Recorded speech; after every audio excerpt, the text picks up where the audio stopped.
గురుగారు, తెలంగాణ మాజీ సీఎం ప్రతిపక్ష నేత కేసీఆర్ గారికి ఈ సంవత్సరం ఎలా ఉండబోతుంది అని అంటారు? సో కొంత ఇందాక చెప్పినట్టు స్టడీ చెప్పాలంటే ఆయన ఆరోగ్య పరిస్థితులపై కొంత ప్రభావం పడే అవకాశం ఆందోళనకర వాతావరణం ఏర్పడుతుంది. సో ఆయన ఫస్ట్ రాజకీయాల కంటే ముందు తన ఆరోగ్యాన్ని జాగ్రత్త చేసుకుంటే అలాంటి ఒక దాంట్లో లైబ్రరీ సమాజానికి అవసరం కాబట్టి ఆరోగ్య విషయాలపై జాగ్రత్త కలగాలి. దానికి మహామృత్యుంజయ హోమాలు చేసుకొని కొంత దైవబలాన్ని పెంచుకున్నట్లయితే తప్పనిసరిగా ఆయన సస్టైన్ అవకాశం ఉంది.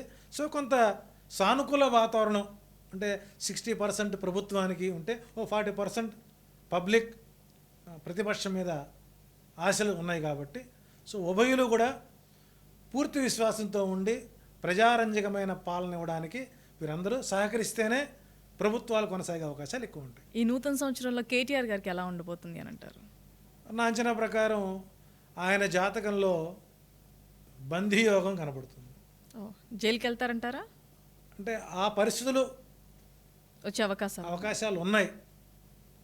దాన్ని తప్పుకోవాలంటే నికుంభిని యాగాన్ని చేసుకున్నట్లయితే ఇప్పుడు గతంలో ఎలాగైతే కొంత గ్యాప్ వచ్చిందో సో దాని మీద కొంత అవకాశం ఉంటుంది. ఏదైనా సరే కర్మఫలం అనేటువంటిది అనుభవించాల్సింది.